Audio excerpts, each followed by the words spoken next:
Hello， 大家好，我是16。这一集要来跟你们分享中岛。我们上一集其实有分享过整个公领域的规划，那一集影片讲的比较仔细。如果还没有看的朋友，可以点底下资讯栏。那我们要来走到中岛喽，这边是玄关，一路走过来会先到和室区，再经过客厅区，这边是休憩区。后方就是中岛。中岛整个区域啊，应该是我最纠结，然后跟设计师讨论、修改最多次的地方，然后最后呈现出这个样子。一开始设计师帮我规划这个藤边门的时候，我就很喜欢整个区域，我几乎没什么修改，最多修改的是在这一侧。本来这边有2扇藤边门，最后取消了，然后变成整个系统柜。我自己觉得藤边门是比较有复古的感觉，另外一个区块是比较现代的感觉。我本来会怕很不搭，我自己现在这样看，我是不会觉得不搭啦。整个灰色调跟我们的中岛是还蛮和谐的。对啊，因为我们其实这边都是灰色面。我现在来分享我最纠结的地方。这一座呢是餐柜，本来是要被取消掉的，可是我自己还是觉得有一些平台是很好用的，因为我的电器柜在这边，我还是觉得这边可以放东西。这个面板啊，原本在细清之前我都看不到它的质感，完全摸不到。细清之后全部拆掉，它是雾面的质感，我觉得摸起来超舒服的，而且没有指纹。原本系统版啊，其实都是会做那种隐藏式的把手，然后我这次特别要求说，我想要这种5金把手，很直觉的，就是你一看就知道把手伸进去，打开来。这一摞电器柜本来是要被取消掉的，但是呢，我死都不想取消，因为我觉得如果平台都放机器，有时候会比较凌乱。像微波炉，我就希望它在这边，然后下面就是一个吹饭器，里面是可以藏东西的，就是你可以把电子锅或是一些比较没有那么和谐的电器可以塞在这里，至少它是一柜，然后堆叠起来的，不用这样平放，我觉得比较占空间。这一台吹饭器我们透天其实就有用，我们那时候是选银色的，它是蓝天的吹饭器，就是它里面的空间是业界最大，我就是超推荐的。我们这次选的雾黑色，极度的美。我那时候去建材展看到它的本体，我就觉得我这次要选黑色。刚好你跟旁边的台面黑色是呼应的，对，然后你的把手也是黑色的，没错。我们的中岛啊，跟电器柜的走道宽度是90公分，就是一个正常的宽度，然后2个人过是都很 OK 的。我们这边塞了一台冰箱，是隐藏式的。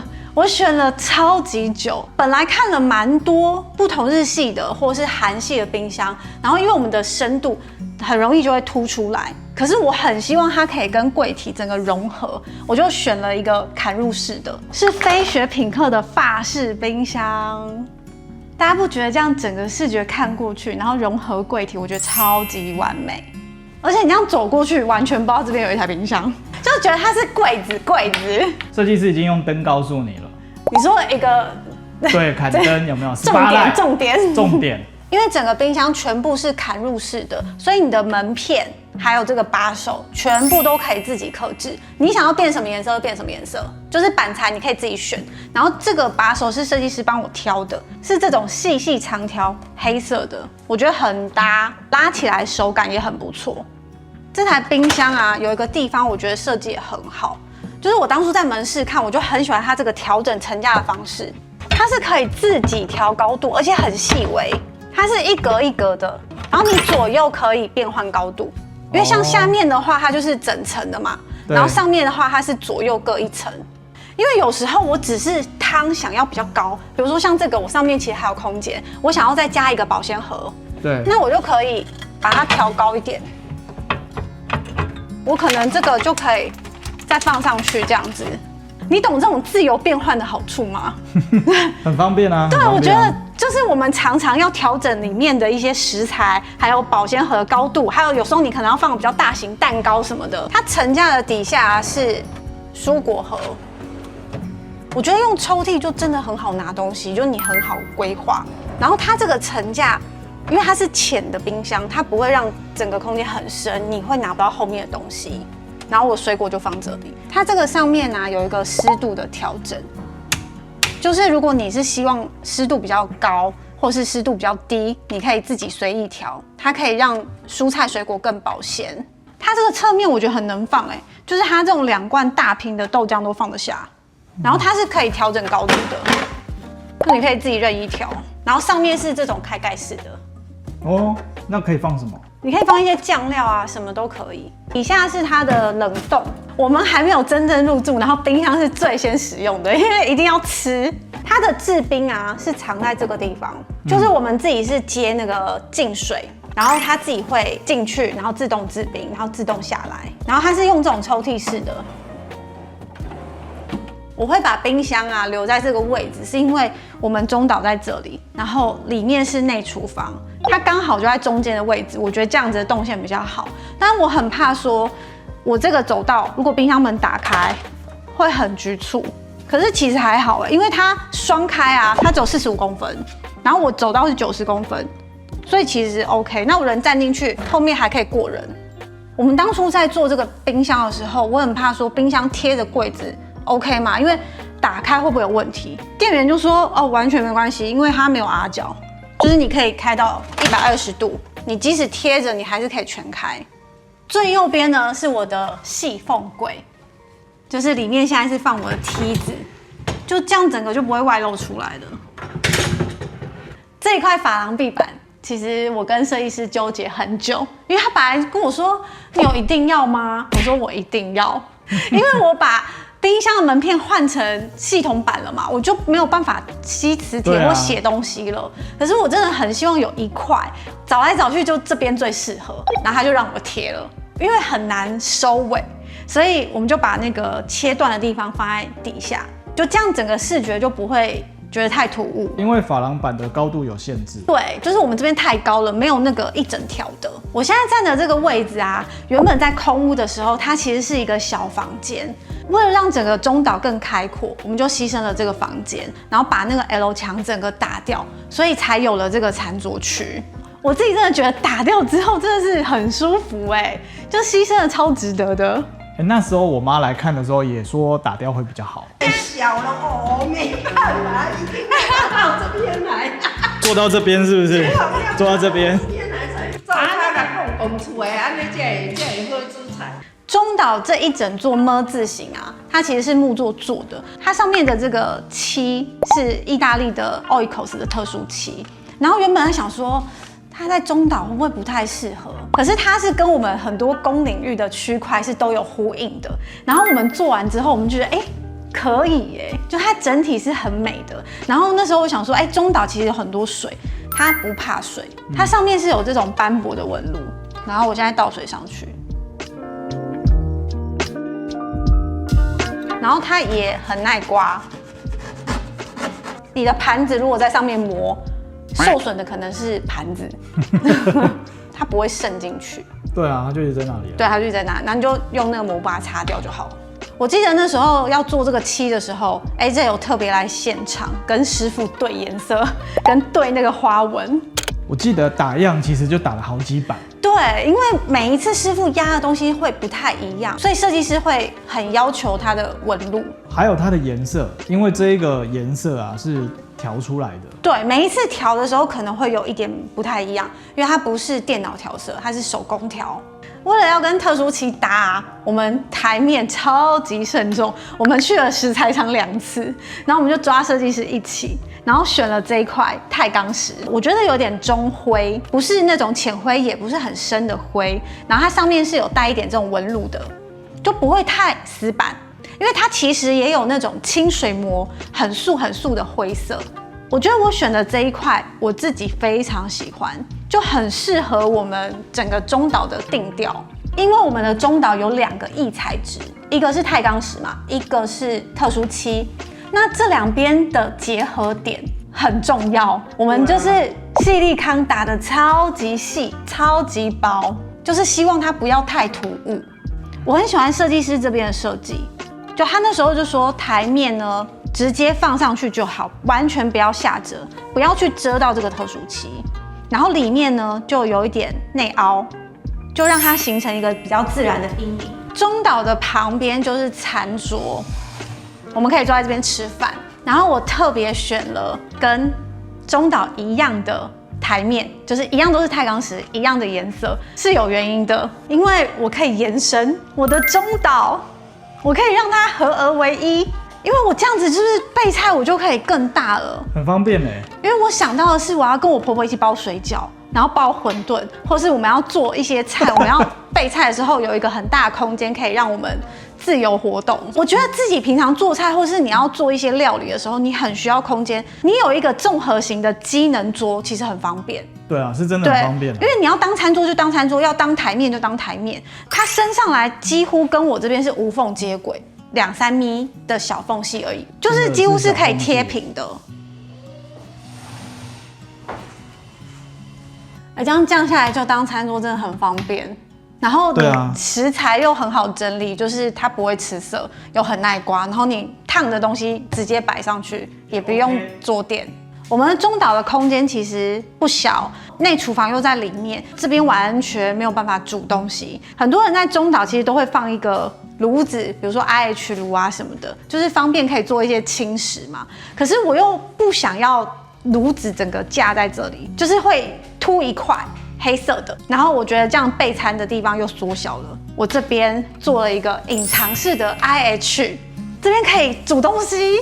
我们现在底下完全没放任何东西哦，我就把锅子放进去。好，马上听到声音了。对啊，你有没有看到在滚了？哦，超滚，好方便。然后你底下，一拿掉就没有声音哦，一放进去又感应到了。对，好，有没有？很方便，台面会不会很烫？你这样子碰是可以的。哦，有没有？我刚拿走，你这样子打是可以的。可是你整个贴在上面就会热。外面有那种矽胶隔热垫，你拿那个去隔，然后在上面滚，它还是可以倒。你用隔热垫的话，底下就几乎不太会烫。而且我觉得它这样的好处是，你如果万一铺锅了，或者你东西水洒出来，你完全不用担心，因为这个就是食材，超级好整理。它的机台啊是藏在这个抽屉里面，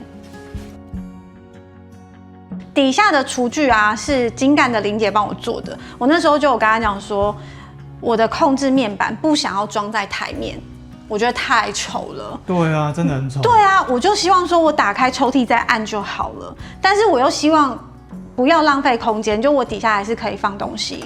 我觉得师傅真的很帮忙，就是完全做出我的需求。就是它上面有做了一块板子，就是放面板。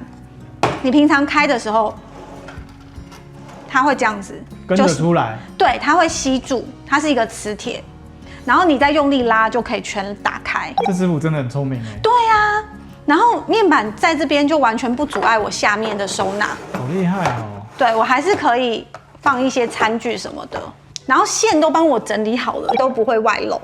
然后它的控制面板就很简单，就是开，然后加跟减，有1到9段这样子，然后关掉。我都没有跟师傅讲说我的这个板子要什么颜色，他自己就帮我找了灰色，就是搭一起的。我觉得师傅真的很用心、很贴心哎。这个隐藏式的 IH 炉的机台啊，大家如果想要看食品的话，可以到食材厂的展间，就是这个太钢石。里面就有展示，然后你们可以带锅子去测试。我之前就带了好几个，然后测试没有问题，我才装。接下来是水槽，本来设计师是没有要给我水的，我就说拜托，中岛没有水真的很难用哎。在宽度有限的情况，我选了一个52公分的水槽，我觉得至少要可以让我简单洗手，或是洗一些蔬果。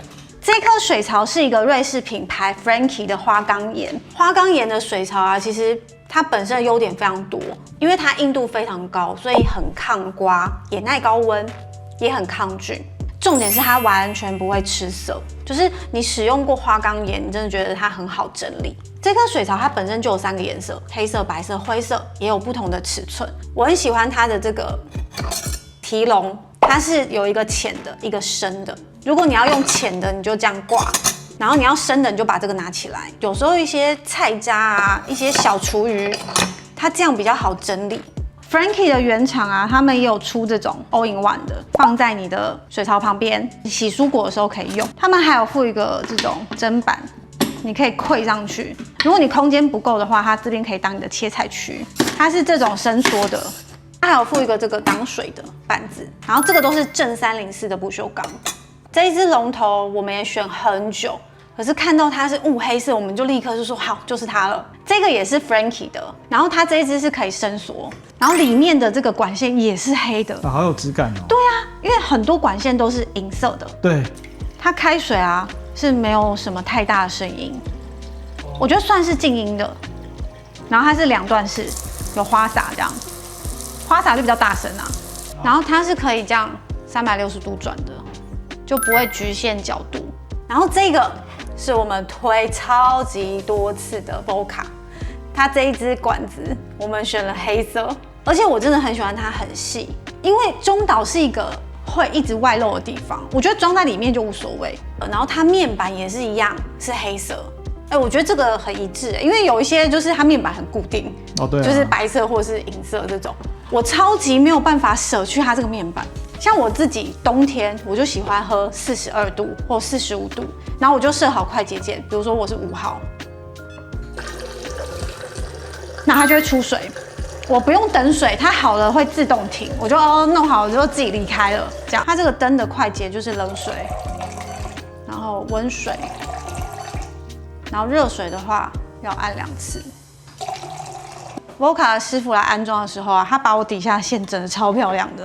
因为那时候师傅帮我装的时候，我就说，你可以帮我尽量里面一点嘛，我这边就可以预留很多的收纳空间。我们底下没有储水桶 ，Voca 它这一台本身就是可以顺热，因为它有独家的磁束涡流加热技术，你大概6秒就可以直接出很热的水，就是会冒烟的那种。即便你是日系的橱柜，就是抽屉式那种，它也可以塞得进去。这是我觉得它很棒的地方。接下来是上面的灯，这一座呢是我老公跟设计师讨论很久，不是我的范畴。但我那时候想说，这个很重要吗？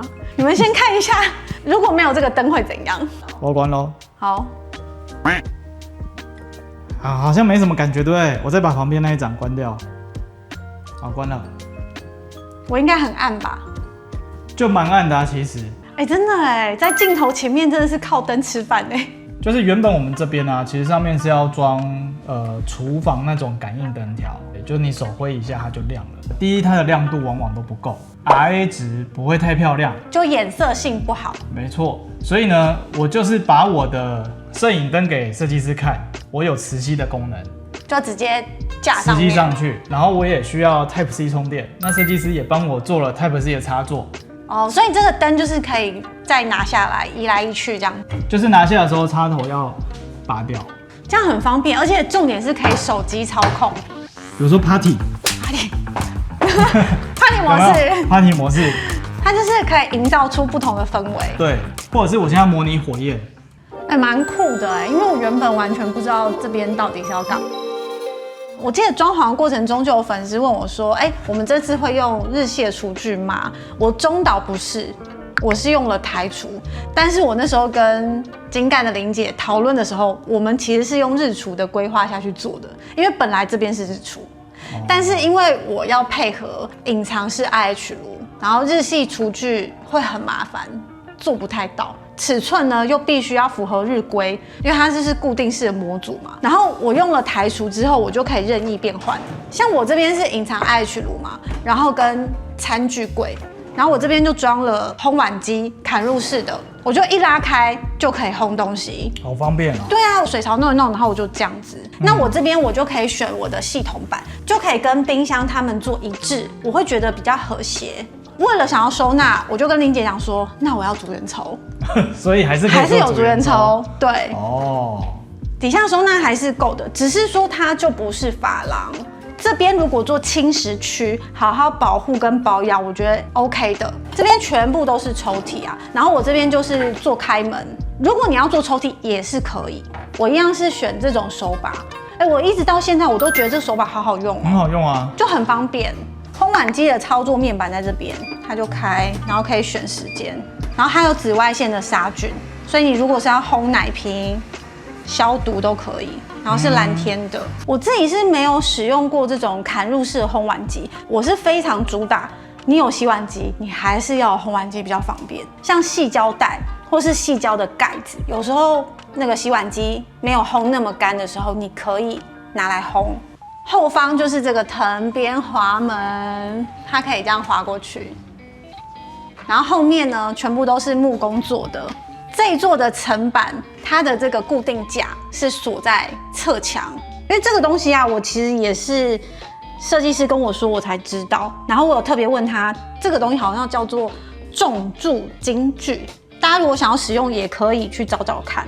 然后我觉得它这个卡扣蛮方便的，它这上面有2个钩子，你就2个都勾进去，这样就好了。而且我觉得它很贴心，就是它上面有标记数字，就1、2、3、4、5、6，你就不会忘记说，我刚刚是卡哪里？有时候太高，有时候太低。这个很方便。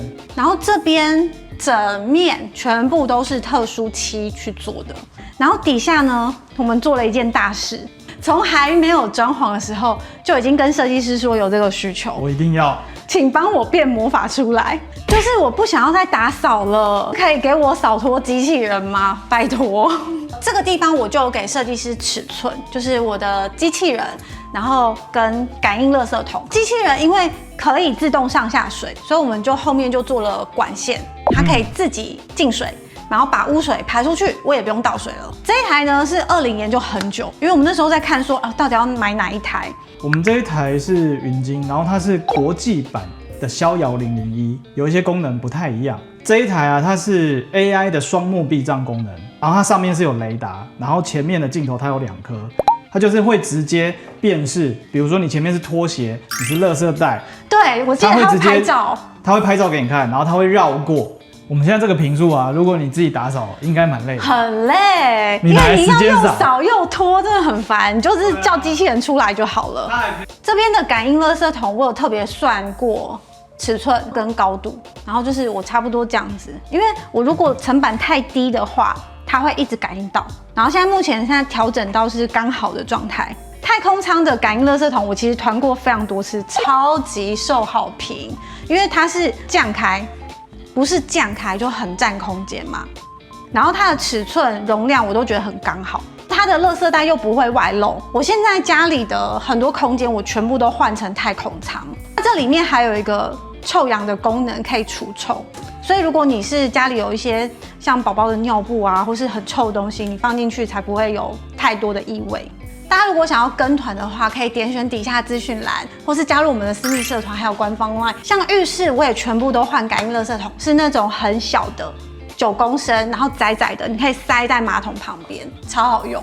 这个小餐柜啊，之后我们也会放一些电器。这个原本打掉的小房间就有一个窗户，其实夏天西晒的时候，这边其实就会有一些阳光可以洒进来。我们还是有做一个窗帘，不觉得质感很好吗？就有窗帘真的是加分非常多，它就是跟我们客厅呼应，对，一样的窗帘。上面的台面也是钛钢石，我就希望说我都不要拿餐垫，就直接热的东西都可以摆上去。接着呢，我们就要进去内厨房，这边我们还是做了一个长虹玻璃的门，我觉得很好看欸。所以我们这边其实是有2道门的。藤边门其实主要是遮挡一些就是乱七八糟的杂物，然后这边其实是挡油烟的。下一集要来跟大家分享内厨房还有阳台。